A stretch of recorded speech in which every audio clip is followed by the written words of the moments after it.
Ever wonder what the sound of heaven sounds like? Well, American Idol alum Danny Gokey thinks he may have an idea.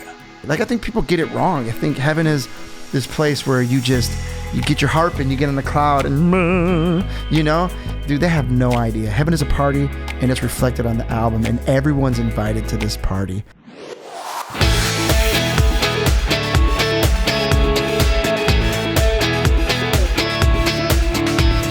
And I'm David Sams. This is CIA, Contagious Influencers of America.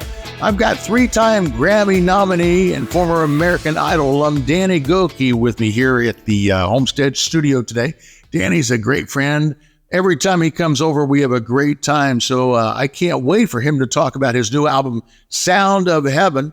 Of course, he's got a big hit out right now called I Got You, and it's one of many songs on this album. And I cannot tell you, Danny Gokey is just one of a kind, and he is just full of just great thoughts and great energy and great motivation today. So let's get right to that interview with my friend Danny Gokey.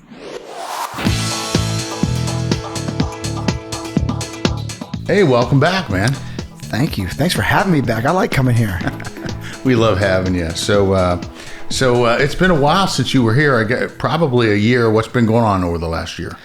Man, a lot. I decided to make another album, and I decided to take a tour off to be with my family, my kids. And now, the time of reckoning's coming. Album coming out. Had time with the kids. I'm about to start working. So what's harder work, the touring or with the kids? Oh man, let me tell you this: touring with the kids. Yeah, touring with. we just came back from Colorado Springs doing an event, and I took my kids with me. It was a focus on the family event, so I was like, "Hey, this is perfect, right? Take our kids." And man, on Father's Day, this is back on Father's Day. I mean, Father's Day was a stressful day when you're traveling with your kids. I noticed that me and my wife were at each other, at each other's necks, and I'm like, why is it? Oh, we have our kids. And it's funny, I was talking to Benjamin Watson and his wife, how they the football player, and they were I was talking to them behind the stage because they're at the event, and I was like, you guys got the kids? They said, yeah, not this time. We brought them to the Caleb event that I saw him at before. And he said, oh man, we were noticing at the end of that event that we were at each other's necks. And I could just, when they said that, they said every time we bring the kids on a trip, it puts tension on the marriage. And they're reading my mail. I'm like, I didn't even say anything. I was like, yep. Anyways, it's worth it. But it's just, having kids on a trip, all the travel just adds a lot to the. So how old are they now? 11, 9, 6, and 4. So you're entering the adventurous stage. I mean, you already have. The 11-year-old is boy? Yeah, the 11-year-old is a boy, 9-year-old girl, 6-year-old boy, 4-year-old boy. And we're in the piano, jiu-jitsu, soccer, the sports phase where they're getting introduced to all these things. So now it's, thankfully, my wife's parents live with us, and they are helping us tremendously. So I had a full day. Today's day of doing an interview with you. They have piano classes right now, so mother-in-law took them. Good. Yeah. Good stuff. So tell me about the album. This is your 5th studio album. What makes it different from the previous 4? Well, I would say this one is titled Sound of Heaven, but I think it's my best work yet, because I've grown in my artistry. I'm digging in more into writing ever than I have before. Understanding, because I'm a person who has the ability to sing. I can, what did Randy, American Idol, say? You could sing the phone book and make it sound good. You know what I'm saying? So there's this thing that I've had to grow past. It's like, hey, it's not just your voice to carry the song, right? Sometimes there's songs that you need the singer to carry. But then there's songs that you don't need a singer to carry. You could have anyone sing it, but the lyric is so powerful. So this album dug into that. Sound of Heaven. I think Sound of Heaven, when you think of Sound of Heaven, heaven is not just one sound. It has so many, the Bible says every tribe, every tongue, every nation will worship the Lord, right? The Sound of Heaven, my album, represents the different sounds inside of me. I grew up around Latin culture. I grew up, in worship and gospel and pop and all these different influences that made me, I put into this album. And it's, also heaven is a party. I think people get it wrong. They think heaven is this place where you get your harp and you get in the cloud and, you know, dude, they have no idea. Heaven is a party, and it's reflected on the album, and everyone's invited to this party. And heaven is so inclusive, right? It's very inclusive. And so, you know, so some of the sounds represented as gospel, worship, pop, you know, there's some hard truths. I got a song in there called Makeup. It's a song for the culture. It's a hard truth in that song, you know? Because when I wrote this song, I heard a preacher talk about how Jezebel put makeup on her last act before she died. And then he expounded on how the enemy, you know, so here's one of the lines, wake up. You know, I think the devil's trying to play us. He's mesmerized us with the makeup. Like Jezebel, her evil acts always cloaked it in makeup. Mesmerized with the makeup, but it's made up. So open your eyes, stop buying all the lies, because evil is dressing up to fool the people. Got all the saints on pins and needles because truth's illegal. But I really don't care. I'm a lot more scared if we don't wake up. So like there's a hard truth, but wrapped in like this pop sound. I'm excited about it, man. Sound of Heaven. It's got something for everyone. I'm going to ask you to turn this way just a little bit. Okay? This way? Yeah, just a tad. Yeah, there we go. Yeah. You want to see my whole beautiful face? Tell me about what inspired. You know, when you get an inspiration for an album, a theme for an album, is it just something you wake up in the middle of the night and that's it, or is there's research involved, or is there one song that inspires the whole thing? How do you come up with the concept? Yeah, so the title, let's say how we came up with the title. When I wrote the song Sound of Heaven, and it made perfect sense because I'm writing these songs. I got Spanish songs in there, you know, that are English and Spanish. I don't have any full Spanish, but they're like a mix of English and Spanish because more than half my life I've been influenced by Latin culture, and Latin culture embodies such a huge South America, Central America, the Caribbean, you know, even part of Europe is, you know, Spanish culture, Spain. Anyways, when I wrote Sound of Heaven, that was the thing that tied it all together, because I'm writing these songs and I'm thinking, how does this fit? This is representative of me, but how do we make this all fit? Because to me, it's not, I wasn't just born in this one city, which is just one way, right? Mm-hmm. So much differences in culture. And when I wrote Sound of Heaven, that was the cohesive part that brought it all together. And I was really thankful to the Lord for that, because I was like, this makes sense. And it makes sense as a picture of heaven, because heaven is it represents so much, you know, and so that was a very key piece. And Sound of Heaven, it's just talking about, it's a fun up-tempo song. I've been listening to the sound of this world. It makes me crazy, makes me want to, I've been listening to the sound of this world. I can't even remember my own lyrics. It's got me crazy, makes me want to stay in bed. I've been listening to all my worries and my problems, but I got to stop and count my blessings instead. I woke up, I breathed in, my heart's beating. Every day is a gift. Oh, thank you, Jesus. Can't believe I get to do this life again. I can hear the sound of heaven. So it's saying like there's a sound that this earth is, sorry, I couldn't quote my own lyrics, but it's in there. I promise you. That right there, I think encapsulates, we were trying to capture something supernatural. How much do you consider yourself, percentage wise, a preacher versus an artist? Because you're unique in that way. Yeah, I think preaching, you know, the good news is a part of who I am. Now, songs to me are the greatest catalyst to preach your messages. Like, for instance, you know, when I released this past year, my album Brave, a small collection of 3 songs that I wrote about our country, America, right?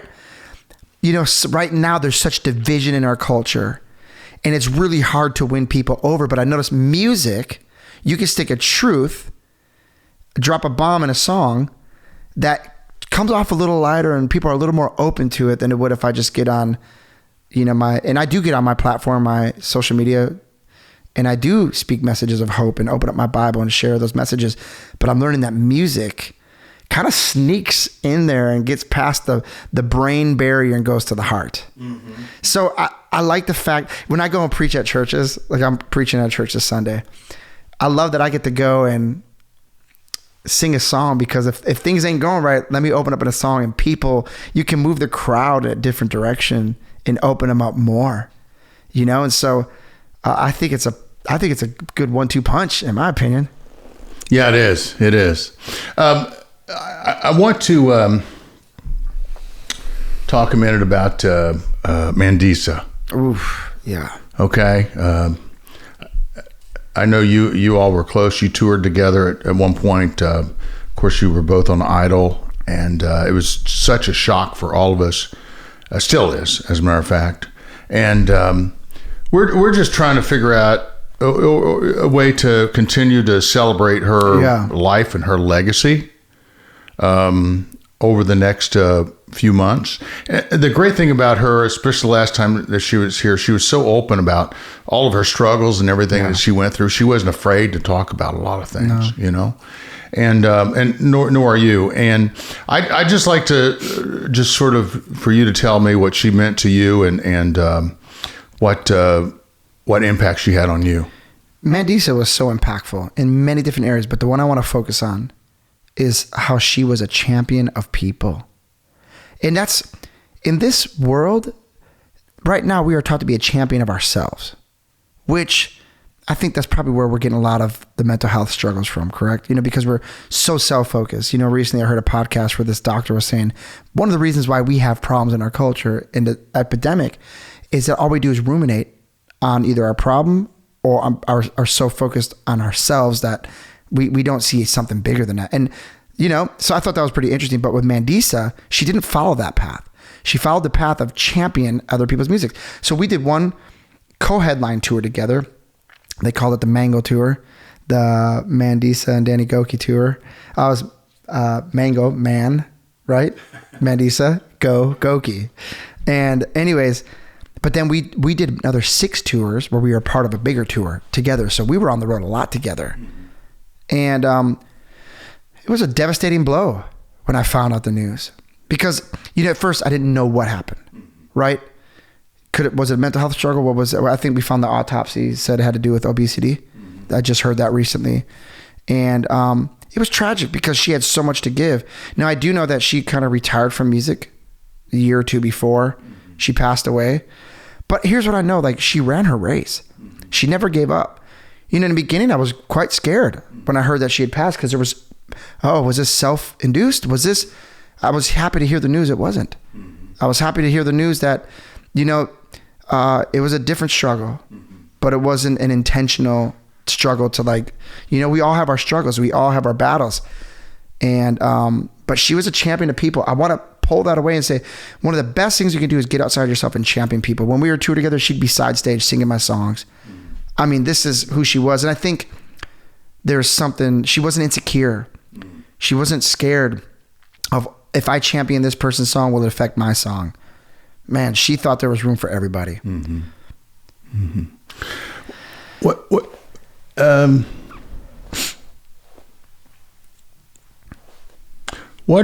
is it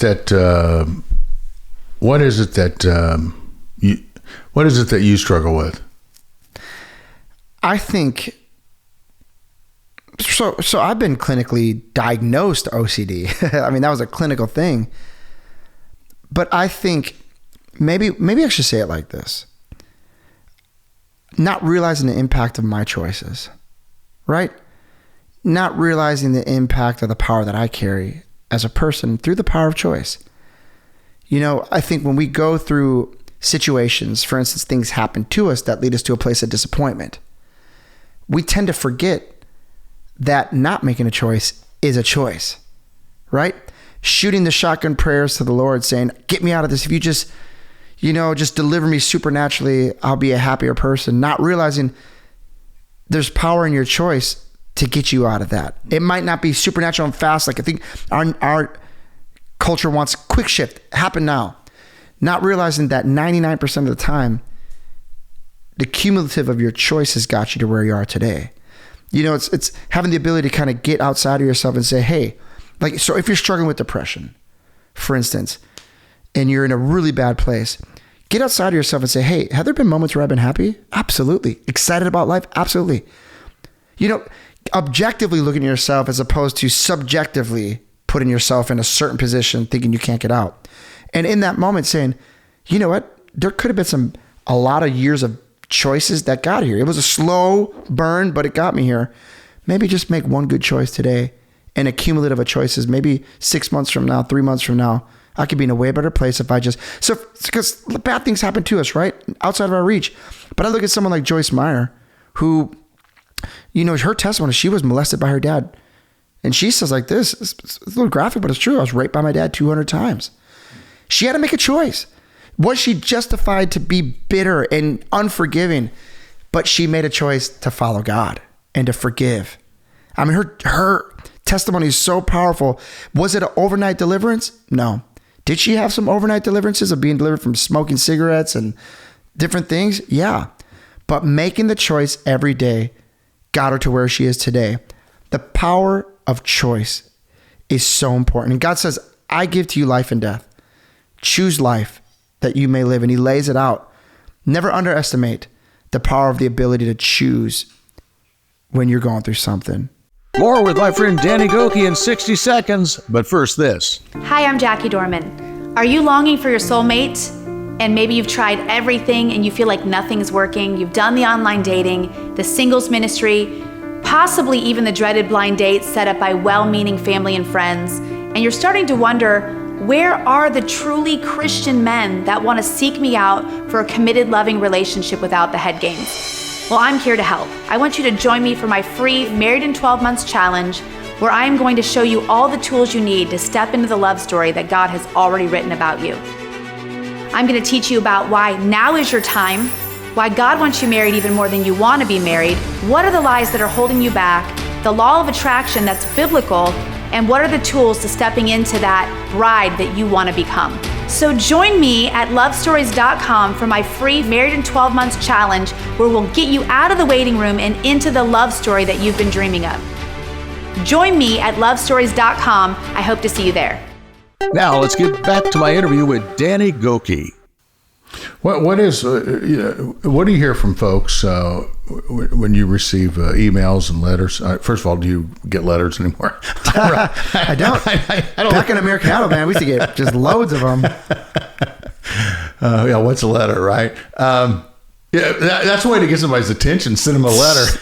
I just got a letter though. I did an event this past weekend, like I was telling you, at the Focus on the Family thing, and this lady just wrote a letter and gave it to someone to give it to me who worked there. And she said, I lost my husband through some difficult situation. And she said, my kids got just disappointed that they left their faith. And now she can't even, it's like I had 4 losses. Haven't had communication with my kids for years because of certain breakdown in the family and the faith part. And she's like, your song, Tell Your Heart to Beat Again, really got me through. I mean, those letters are so important. I mean, I couldn't imagine when I read this letter, I was like, my goodness. 4 losses, loss of your spouse, and then 3 children walk away. I forgot what the reason was, but it was a very specific reason. It just devastated me to hear that. But anyways, what was your question? Well, my question is, when you get correspondence from folks, what is the number one thing that they're struggling with today? I think there's a few things. I think some people, people are having a hard time or feeling guilty if they've gone through loss, because my story of loss, people can relate to that, losing my first wife. But some of them never gave themselves the permission to get up and move on. And I had that. When my first wife passed away, I just felt like I didn't live in her honor. It was so wounded by that. And the moment to finally give myself permission, when people hear my songs, haven't seen it yet, Wanted, Hope in Front of Me, Stay Strong, Tell Your Heart to Beat Again, they finally feel like I got the permission to get up and go. Other people, I think with the mental health thing, I think people related to that when I've talked about that. Knowing how to navigate that. And I have songs that I've written in those dark moments, right? Rise, Wanted. I mean, so many, I haven't seen it yet. I wrote in those dark moments because I had to navigate it myself. Mm-hmm. So I get all that. People who are going to take their life. People have written me, I was going to commit suicide. Several people. I was in my car or in the basement and I was ready to do it. And your song came on in the right moment. Mm-hmm. Saved my life. Mm-hmm. Tell me about a time that a song literally saved your life. Wow. There's been a couple, but I remember this one time when I was dating my first wife. When I was dating my first wife, the Lord had really put on my heart that we need to break up because it was getting unhealthy, the relationship, right? Coming before the Lord. And I remember I did that, and I was so reluctant. Like, the Lord had to deal with me for like a year to let her go.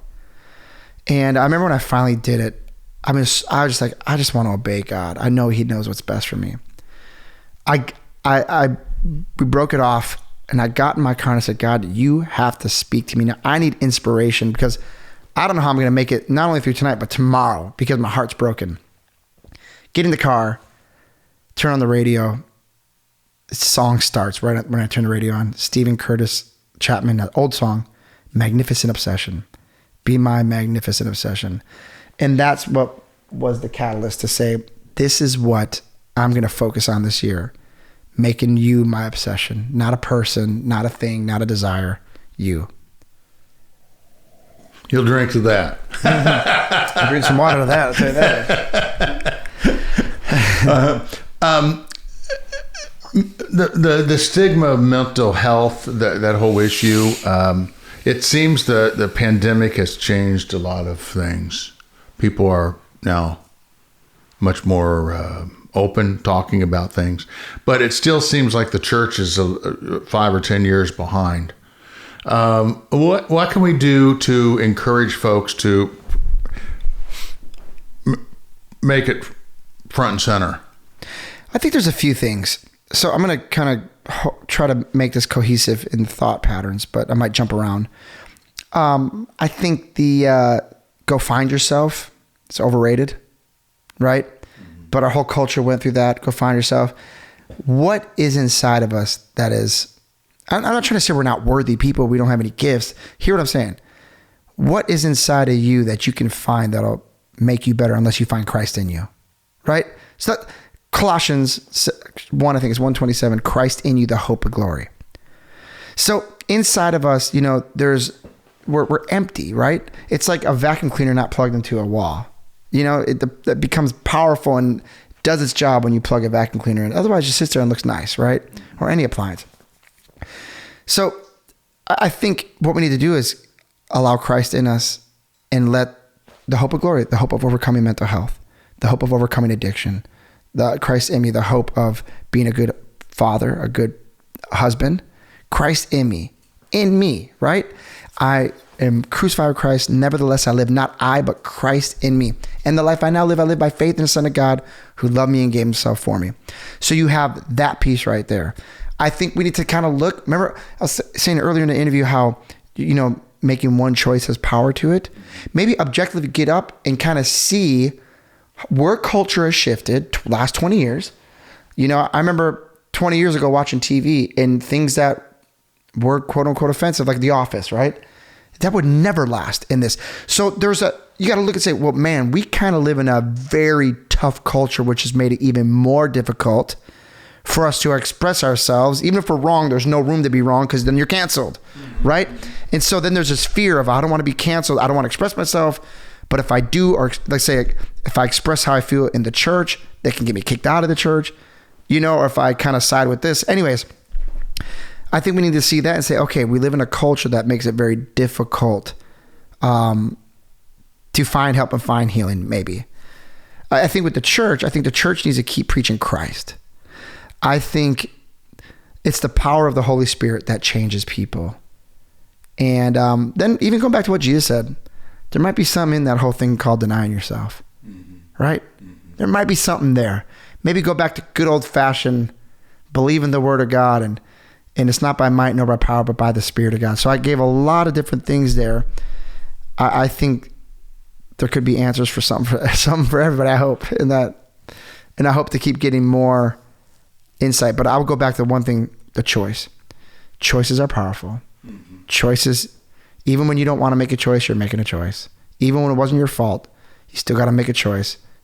And make it to forgive, make it to let go, make it to we'd be surprised on how much letting go and forgiving can clear you up mental health wise. When you feel the weight of the world on your shoulders, how do you find that relief? What do you resort to? Where do you go? What do you escape to? Do you go to the beach? What do you do? Oof, there's a few things. Love playing basketball. I like reading. Man, I've been reading. I think I'm about almost 75 books in this year. What are you reading? I think one book that I finished this year was 7 Habits of Highly Effective People. Love that. I read a book by Brent Hansen, Unoffendable. Reading a book by my friend Brittany Ruby, who's got this chain of restaurants that's just been very successful. Find her mentors, like they're friends of mine. What are the book? I have to go back. I've read so many. One good book by John Michael. I can't even think about it. John Mark. I can't even think of the title, but it's about lies and the stuff we believe and how it's influencing us, like the lies we believe. Live No More Lies. That's what it's called. Live No More Lies. Man, that book was single-handedly super impactful. How many lies do we not even realize that we believe? And lies, there's no white lies. There's no innocent lies. Lies affect everybody and hurt. There's no white lie and no innocent lie. Every lie steals, kills, destroys. And it traps us. That's a good book, man. I can't think of any other ones, man. If I went through my phone, I could find books.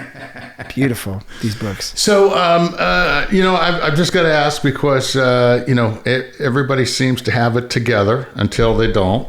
What a way to put that one. That's good. And everybody has a dream that I got to ask you, what's your dream and what do you want to be when you finally grow up? Boy, you sound like my wife. When you finally grow up. Everyone has a dream. My dream is with my ministry, Better Than I Found It. We do these give backs to organizations and ministries. We've given away several cars. We've given away, what we do is we find the good, shine the light, we leave it better. We find ministries that are doing good work. Because people may not know this about me. I had a homeless ministry in Nashville where we took in over 200 homeless families in Nashville. It started with my wife's passing away where we had health benefits through her job. We got an insurance check because apparently there's a death stipend on it. I didn't know about it. And the principal of the school that she worked for gave me a check for $39,000. More money than I'd ever seen. Took that money and began to create a legacy. And then a man in Nashville gave me this is back in 2010. Gave me a hospital for $10 in East Nashville. I remember. Yeah. And I rehabilitated, we fixed it up, parts of it, and took in over 200 homeless families off the street for the 3 years we had that. But I could never raise enough money to keep it going. It was so stressful. I had to shut it down. And I sold the building for like $6 million. And I was ready to give it away because I felt guilty that I had this money. I never took a dime from the organization. I didn't get paid a salary. And all this work I put in felt like a failure. My music career started to take off. I was like, well, I'm going to just give this money away to a worthy organization. And we had this land over in Antioch, about 60 acres that I purchased because I was going to rebuild the homeless facility. But the prices were coming at $30 million. Like, I'm not going to kill myself to do this again. Maybe it was a mistake that I sold the hospital, but I couldn't balance it. I was new. And anyways, as I'm giving a lot of it away, the Lord pauses me. And then we come up. He's like, take this money and start Better Than I Found It, where we find the good, shine the light, leave it better. We want to make sure ministries don't shut their doors. So we've redone kitchens for homeless centers. We've given away cars for this man had a mobile barber shop, and he has this mobile unit that he wants to take around town. So we bought him a nice truck to do it. So we're doing all these things. So my dream is to take this to a much bigger level. You know what I'd love to do, David? I'd love to charter a private plane with some military, get some intel, and go save some children from trafficking and women and things like that. Sky's the limit. If you can raise enough money to do that. Money has been used in Las Vegas to destroy people's lives. Money's been used in trafficking to destroy people's lives. Why can't we just take money and use it to heal, set free? And people are doing that. I just want to be a part of that. So yeah, this is a TV show idea. We do it anyways, whether we have a TV show or not, but I've been trying to get it out there as a TV show, Better Than I Found It. And we release it on our social media and stuff, but that's the big dream. And then that's the big dream. Well, that's wonderful. That's I don't see why you can't sell that. I mean, if you can't sell that, what can you sell? Yeah, right? what can you sell? Right, that's exactly right. But we live in a drama. People love drama and salaciousness, and this. So we have to figure that piece out. Yeah, it's called writers. Yeah, there you go. Get writers to put a little drama in the show. Well, thanks for stopping by, my friend. Thank you. Good to catch up with you. You too, David. Thanks again, Danny. Thanks for stopping by the homestead. It's always great having you here. Do check out Danny's new album, Sound of Heaven. It's available later this month. And also check out his nonprofit website at betterthanifounded.org. And we really appreciate you. We love you. And you're welcome here anytime. This has been CIA, Contagious Influencers of America, from the producers of Keep the Faith. Do check out our website at contagiousInfluencers.com, where you're going to find, 250 episodes or so of our podcast. And of course, our radio show website is at KeepTheFaith.com, where, we've loaded in all kinds of great content for you over there. Great music, great interviews, great podcasts. Check it out at KeepTheFaith.com.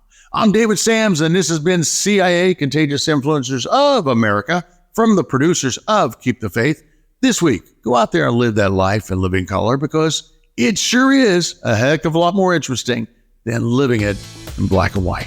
I'll see you next time.